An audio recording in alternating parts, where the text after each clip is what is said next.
الحمد لله نحمده ونستعينه ونستغفره ونعوذ بالله من شرور أنفسنا ومن سيئات أعمالنا من يهده الله فلا مضل له ومن يضلل فلا هادي له وأشهد أن لا إله إلا الله وحده لا شريك له وأشهد أن محمدا عبده ورسوله أما بعد فإن خير الحديث كتاب الله وخير الهدي هدي محمد صلى الله عليه وسلم وشر الأمور محدثاتها وكل محدثة بدعة وكل بدعة ضلالة وكل ضلالة في النار. أعوذ بالله من الشيطان الرجيم. بسم الله الرحمن الرحيم. ولكل أمة جعلنا منسكا ليذكروا اسم الله على ما رزقهم من بهيمة الأنعام فإلهكم إله واحد فله أسلموا وبشر المخبتين. معزز اسلامی مدینی بھائیوں، خطبہ مسنونہ کے بعد میں نے سورۃ الحج کی ایک آیت کریمہ آپ کے سامنے تلاوت کی ہے، جس میں اللہ رب العالمین فرماتا ہے کہ ہم نے ہر امت کے لیے قربانی کا ایک طریقہ بنایا ہے تاکہ وہ ان چوپایوں پر اللہ رب العالمین کا نام لیں، انہیں اللہ کا نام لے کر ذبح کریں جو چوپائے اللہ رب العالمین نے انہیں عطا فرمائے ہیں۔ اللہ نے کہا فَإِلَٰهُكُمْ إِلَٰهٌ وَاحِدٌ فَلَهُ أَسْلِمُوا، تمہارا معبود صرف اور صرف ایک معبود ہے۔ اللہ رب العالمین نے بھی یہاں پر قربانی کا ایک عظیم مقصد بیان فرمایا کہ اس قربانی کا مقصد ایک اللہ کی پرستش ہے، ایک اللہ کی عبادت ہے، اللہ کو ایک ماننا ہے۔ اس قربانی کا پیغام توحید ہے۔ سب سے پہلا پیغام جو ہے وہ اللہ کی وحدانیت کا پیغام ہے کہ اللہ رب العالمین ایک ہے، اس کو اپنا معبود تو مان لو، اور اسی ایک معبود نے تمہیں یہ قربانی کرنے کا طریقہ بتایا ہے اور تمہیں قربانی کرنے کا حکم دیا ہے۔ وَبَشِّرِ الْمُخْبِتِينَ، اے نبی صلی اللہ علیہ وسلم، جو اللہ کی طرف رجوع کرتے ہیں، جو اللہ کی طرف رجوع کرتے ہیں اور اللہ رب العالمین کا تقوی اپنے اندر رکھتے ہیں، اس کی پرہیزگاری اپنے اندر رکھتے ہیں، ایسے لوگوں کو آپ بشارت سنا دیجیے۔ اللہ رب العالمین نے اس آیت میں بہت سی باتیں بیان فرما دی۔ ایک تو اللہ رب العالمین نے یہ ذکر فرمایا کہ کوئی بھی امت قربانی کے تصور سے خالی نہیں رہی۔ دنیا کے اندر جتنی بھی قومیں آئی سب کے یہاں قربانی کا کوئی نہ کوئی طریقہ تھا، اس لیے اللہ رب العالمین نے قربانی کی بڑی پرانی تاریخ ذکر کی ہے۔ اللہ کے نبی صلی اللہ علیہ وسلم کو مخاطب کر کے اللہ رب العالمین فرماتا ہے وَاتْلُ عَلَيْهِمْ نَبَأَ ابْنَيْ آدَمَ بِالْحَقِّ إِذْ قَرَّبَا قُرْبَانًا فَتُقُبِّلَ مِنْ أَحَدِهِمَا وَلَمْ يُتَقَبَّلْ مِنَ الْآخَرِ۔ اے نبی صلی اللہ علیہ وسلم، آپ لوگوں کے سامنے آدم علیہ السلام کے دونوں بیٹوں کا واقعہ حق کے ساتھ بیان کیجیے۔ اِذْ قَرَّبَا قُرْبَانًا، جب دونوں نے اپنی اپنی قربانی پیش کی۔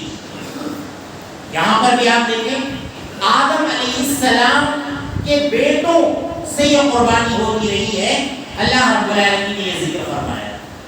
اللہ تعالیٰ فرماتا ہے فَتُقُبِّلَ مِنْ أَحَدِهِمَا وَلَمْ يُتَقَبَّلْ مِنَ الْآخَرِ، دونوں بیٹوں میں سے ایک کی قربانی اللہ رب العالمین نے قبول کر لی۔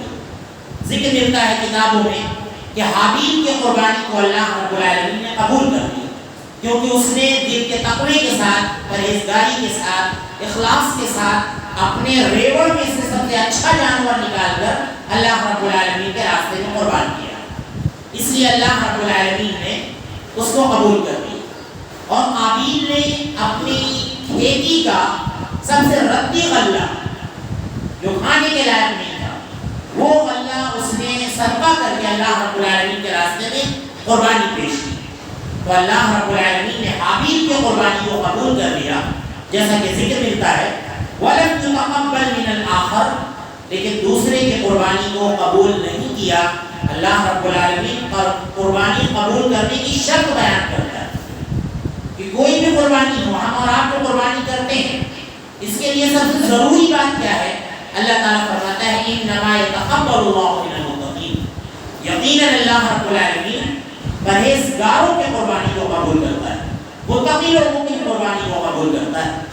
تو ایک تو اللہ رب العالمین نے یہاں پر قربانی کی تاریخ ذکر کر دی کہ آدم علیہ السلام کے بیٹوں سے یہ قربانی ہوتی چلی آ رہی ہے، اور پھر جو پہلی آیت میں نے آپ کے سامنے سورۃ الحج کی پڑھی، اس میں اللہ رب العالمین بیان فرماتا ہے کہ ہر امت میں قربانی کا کوئی نہ کوئی طریقہ تھا۔ وہ لوگ جانوروں پر اللہ رب العالمین کا نام لیتے تھے اور لے کر انہیں اللہ رب العالمین کے راستے میں قربان کرتے تھے۔ اور آپ دیکھیں، تاریخ کا مطالعہ کریں اور مشاہدہ آپ کو یہ بتائے گا کہ جو قومیں آسمانی مذہب پر نہیں چلتی، ان کے پاس آسمانی کوئی کتاب نہیں ہے، ان کے یہاں بھی کسی نہ کسی حیثیت سے قربانی پائی جاتی ہے، چاہے وہ اس کو بلی کا نام دیں، چاہے اس کو دان کا نام دیں، چاہے وہ کوئی اور نام ہے، لیکن ان کے یہاں بھی کسی نہ کسی حیثیت سے قربانی کا تصور پایا جاتا ہے۔ تو اللہ رب العالمین نے قربانی کی حقیقت کو ذکر کیا ہے اور اس بات کو بیان فرمایا ہے کہ کوئی بھی امت قربانی سے خالی نہیں رہی ہے۔ اور یہ جو بیان کیا جاتا ہے کہ یہ ان جانوروں کے ساتھ بے رحمی کا مظاہرہ ہے اور ایک جانور کو قتل کرنا ہے، تو جب ایک جاندار کو قتل کیا جاتا ہے تو پھر انسان کو قتل کیوں نہیں کیا جاتا ہے؟ انسان اپنی جو قربانی کرے اس کو جو قتل کر کے کھایا جائے، تو یہ ایک بہت ہی غلط تصور ہے، بہت ہی غلط تصور ہے۔ آپ دیکھیں اللہ رب العالمین نے انسان کو اس طرح سے بنایا ہے کہ گوشت خوری انسان کی فطرت میں رکھی ہے اللہ رب العالمین۔ اور قرآن کریم کے اندر اللہ رب العالمین نے ذکر فرمایا ہے کہ ان جانوروں کو اللہ رب العالمین نے تمہارے تابع بنایا ہے تاکہ تم ان کا گوشت کھاؤ، ان کے اوپر سواری کر سکو، ان کو اپنے استعمال میں لا سکو۔ تو آپ دیکھیں یہ جو قربانی کی جاتی ہے، یہ جو جانور ذبح کیے جاتے ہیں، یہ ان جانوروں پر شفقت ہے حقیقت میں، کیونکہ اللہ رب العالمین اگر ایسا ہوتا تو اللہ رب العالمین گوشت خور جانور کو پیدا نہ کرتا۔ اللہ نے شیر پیدا کرنا جو گوشت کھاتا ہے، پیدا کرنے والا اللہ رب العالمین ہے، اور شیر کی فطرت میں اللہ رب العالمین نے گوشت کھانا رکھا ہے۔ اور اگر ایسا معاملہ ہوتا تو شیر کی پیدائش نہ ہوتی، شیر کو پیدا کرنے والا اللہ رب العالمین ہے، کتا گوشت کھاتا ہے، پیدا کرنے والا اللہ رب العالمین ہے۔ تو ان جانوروں کے اندر اللہ رب العالمین نے ایسی صفت رکھی ہے جو اللہ بہت رحم کرنے والا ہے کہ یہ جانور گوشت خور ہوتے ہیں۔ اسی طرح انسانوں کے اندر اللہ رب العالمین نے اوپر نیچے دائیں بائیں 4 دانت ایسے رکھے ہیں جو صرف گوشت کھینچنے کے لیے ہوتے ہیں، گوشت کھینچنے کے استعمال کو بلایا جاتا ہے، جس سے پتہ چلتا ہے کہ گوشت خوری یہ انسان کی فطرت میں اللہ رب العالمین نے رکھی ہے۔ اور ان جانوروں کی پیدائش انسانوں کے بالمقابل بہت زیادہ ہوتی ہے، اور اگر ان کو ذبح کر کر کے کھایا نہ جائے تو دنیا کا ماحول خراب ہو جائے گا اور افراتفری مچ جائے گی، اور ان جانوروں کے ساتھ ایسا سلوک ہوگا کہ نہ جانے کتنے جانور بھوکے مارے جائیں گے، اور جیسا کہ آج مر رہے ہیں، کتنے جانور بھوکوں مر رہے ہیں۔ یہ اسی وجہ سے ہے کہ جو اس پر پابندی لگائی جاتی ہے اور گوشت خوری سے منع کیا جاتا ہے، تو یہ عین فطرت ان کی پیدائش انسانوں سے زیادہ ہوتی ہے۔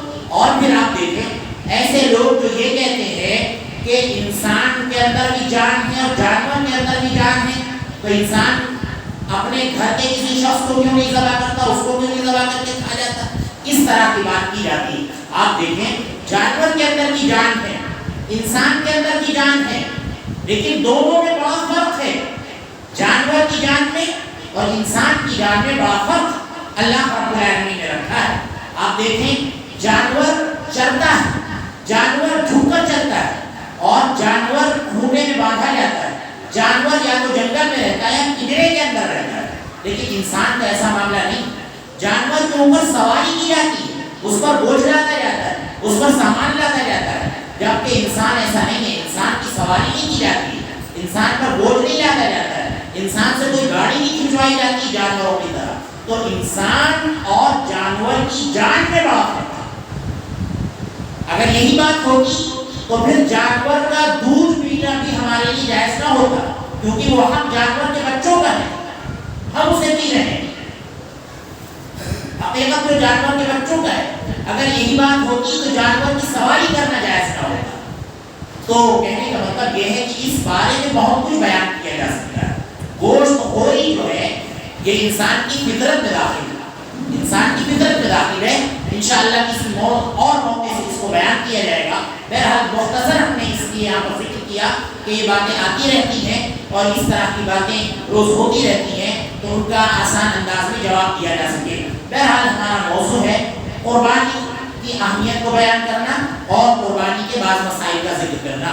تو اللہ رب العالمین نے اس آیت میں بیان فرمایا ہے کہ ہم نے ہر امت کے لیے قربانی کا ایک طریقہ بتایا ہے. اور ایک اہم بات قربانی قبول ہونے کی جو اللہ رب العالمین نے ذکر کی ہے وہ یہ کہ قربانی کرنے والے کے اندر تقویٰ ہونا چاہیے، پرہیزگاری ہونی چاہیے. جانور خریدنے میں انسان کے اندر مکمل پرہیزگاری ہو، اچھا سے اچھا انسان جانور خریدے. اگر اللہ رب العالمین نے حیثیت دے رکھی ہے مہنگا جانور خریدے، خوبصورت جانور خریدے، لیکن اس خوبصورت جانور خریدنے سے نیت یہ ہونی چاہیے کہ اس جانور کو صرف اللہ رب العالمین قبول کر دے. یہ نیت ہونی چاہیے. یہ نیت نہیں ہونی چاہیے کہ ہمارا پڑوسی جو اچھا جانور لایا ہے اس سے اچھا ہمارا جانور ہونا چاہیے، یا یہ کہ دنیا میں ہمارا نام ہو کہ فلاں شخص نے اتنے لاکھ کا بکرا خریدا، اتنے ہزار کا بکرا خریدا اور اتنے اچھے جانور کی قربانی کی.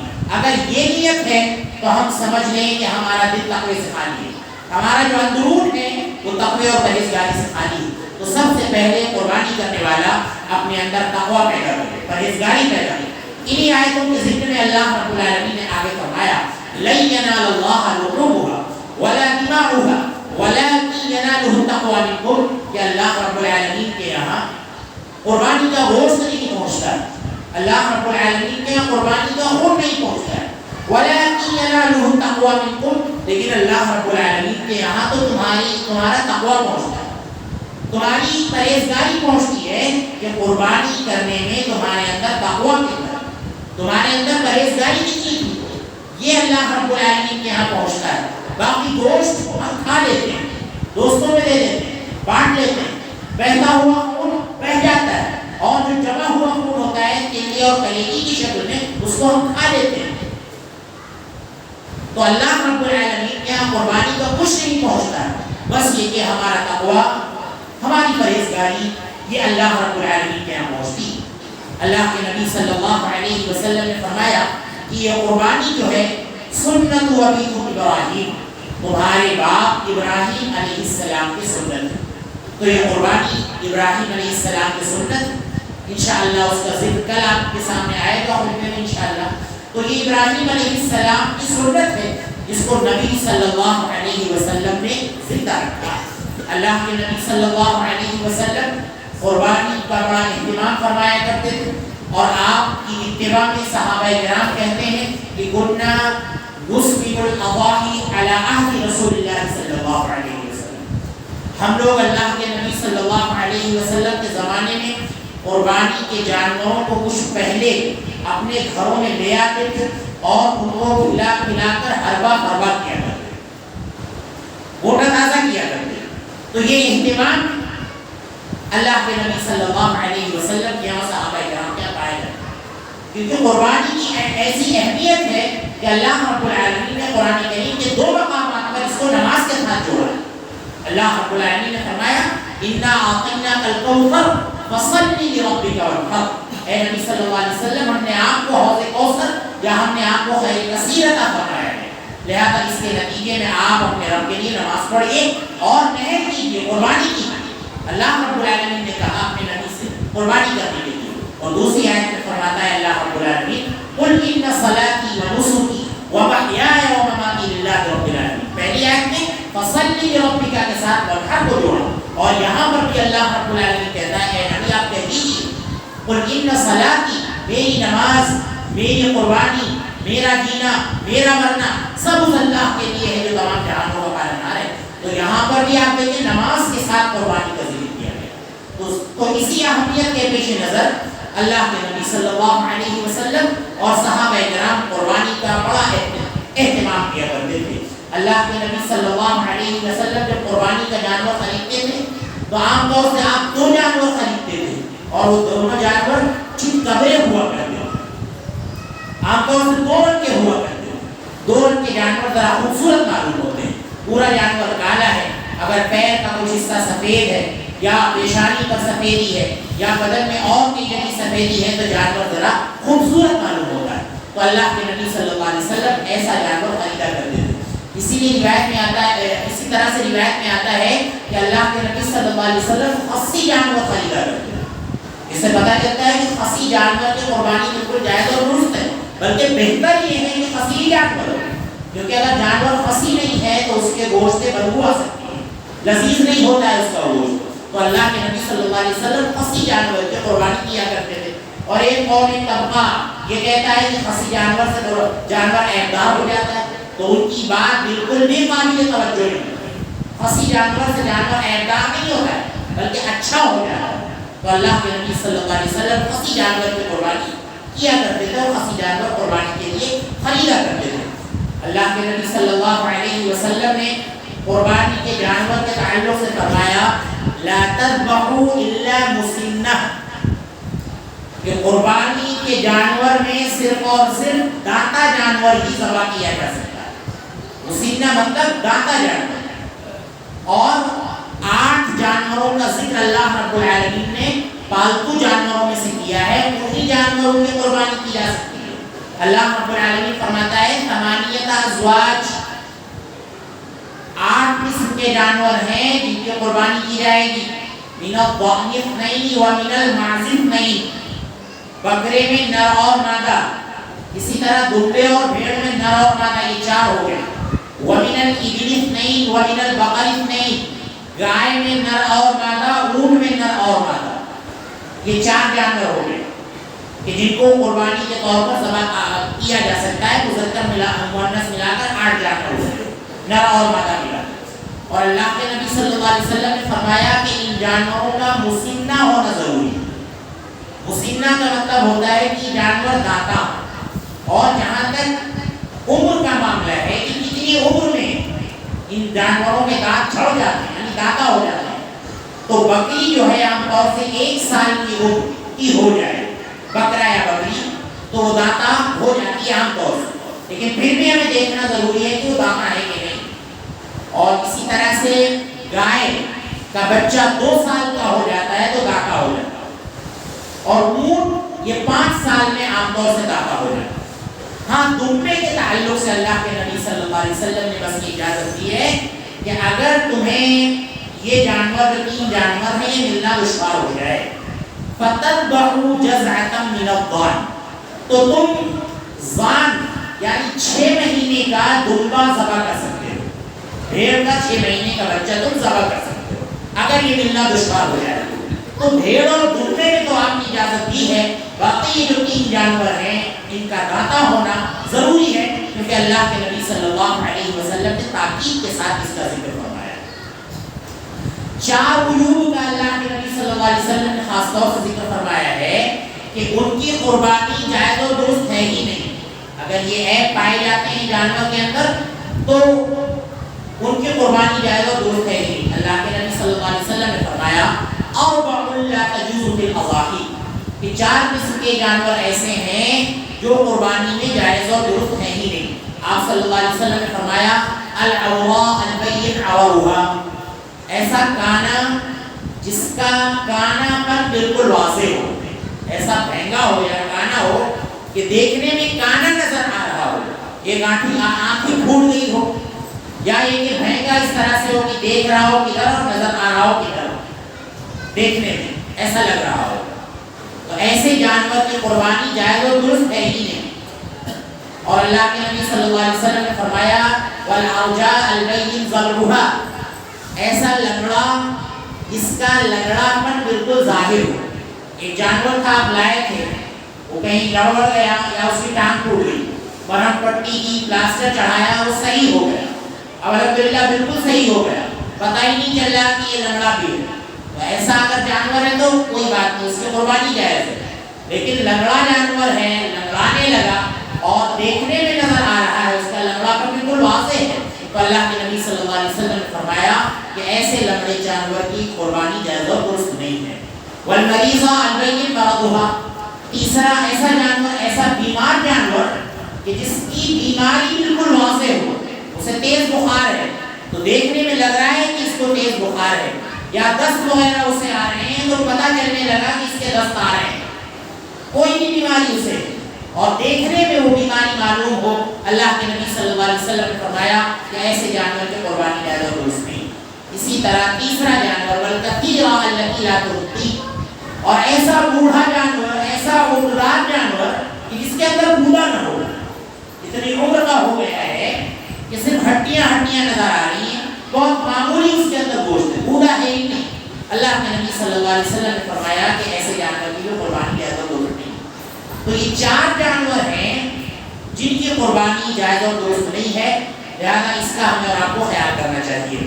اب آپ دیکھیں، اب اگر اس حدیث سے یہ بات معلوم ہوئی کہ اگر اس سے بڑا کوئی عیب نکل آئے تب تو بدل جائے اولا جائز اور درست نہیں ہوگی ایسے جانور کی قربانی۔ رہا ایسے عیب کا ہونا کہ جو اس حدیث کے اندر ذکر نہیں ہے، کوئی ایسا عیب، مثال کے طور پر کان کا کٹا ہوا جانور ہے، یا سینگ ہلکا سا ٹوٹ گیا ہے، سینگ جانور کے ہے ہی نہیں تو کوئی بات نہیں، اس کی قربانی تو بالکل جائز اور درست ہے، لیکن آپ لائے جانور اور اس کا سینگ ٹوٹ گیا تو پھر ایسے جانور کی بھی قربانی ہو جائے گی، لیکن کراہت کے ساتھ قربانی ہو جائے گی، لیکن ثواب میں ذرا کمی آ جائے گی۔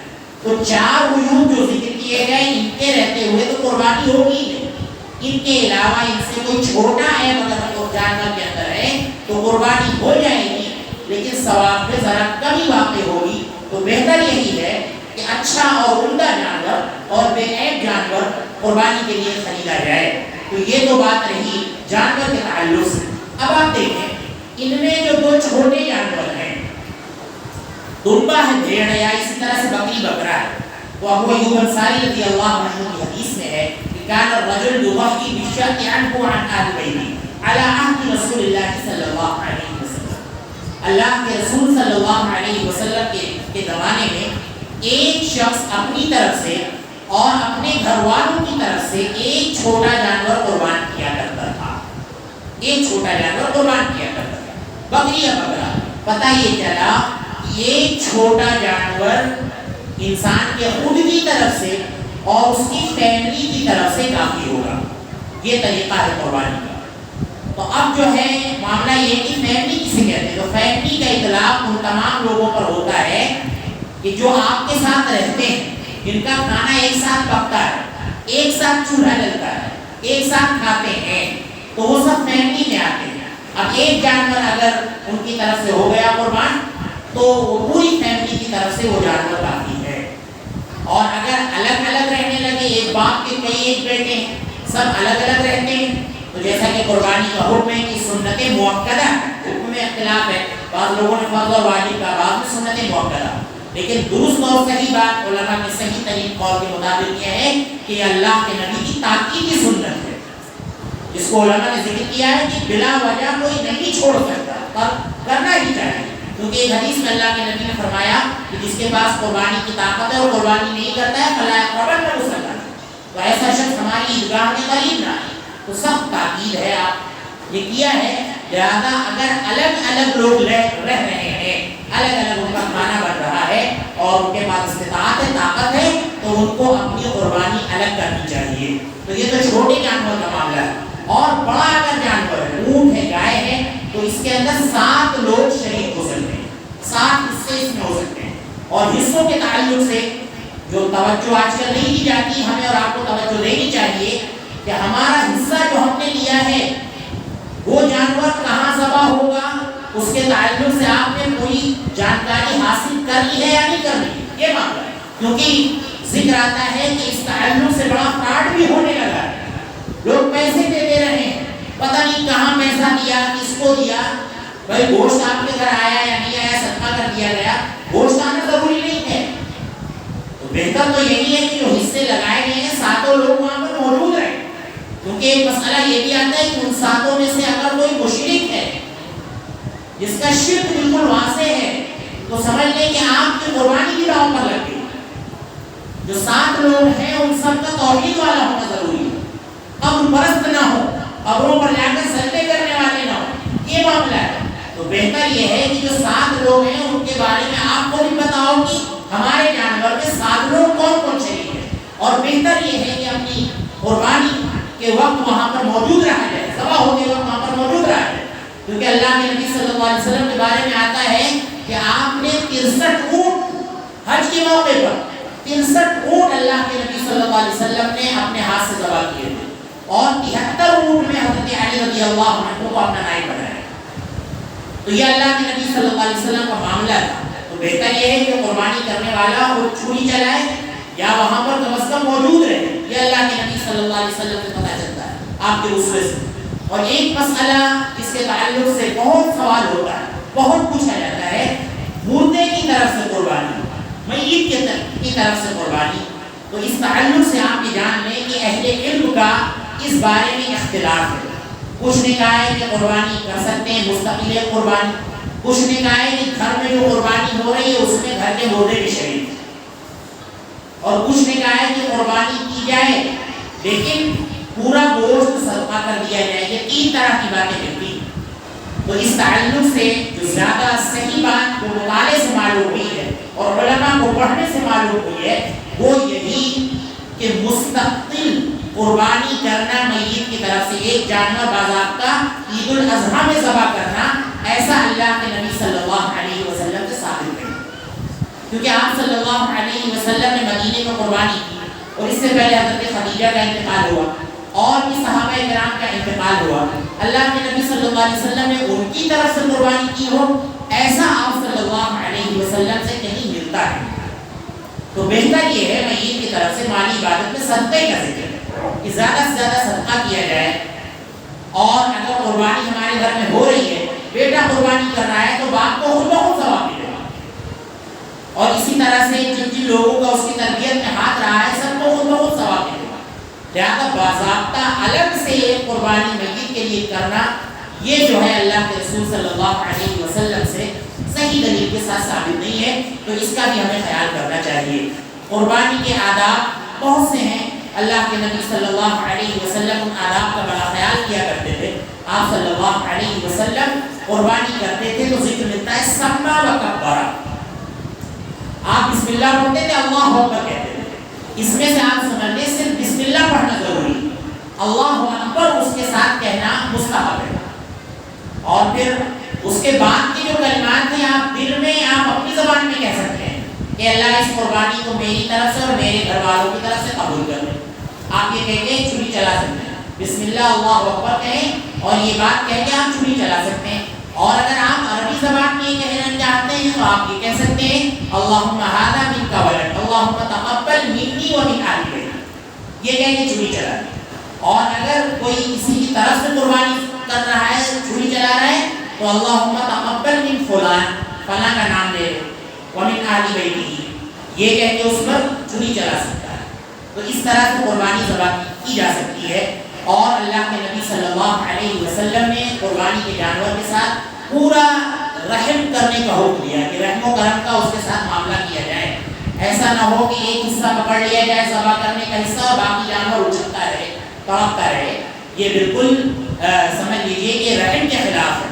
آپ جانور کے ساتھ شفقت کا سلوک نہیں کر رہے ہیں، تو بلکہ پیر رکھا جائے، پورے جانور کو دبایا جائے، اور چھری خوب تیز ہونی چاہیے۔ اللہ کے نبی صلی اللہ علیہ وسلم نے حدیث کے اندر فرمایا اذا ذبحتم فاحسنوا الذبح، جب جانور ذبح کرو تو خوب اچھی طرح سے جانور ذبح کرو، اور ذبح کرنے میں احسان سے کام لو، اور چاہیے کہ تم میں سے ایک شخص اپنی چھری کو خوب تیز کر لے، آڑ میں لے جا کر جانور سے چھپ کر وہی چھری کو خوب تیز کر لے۔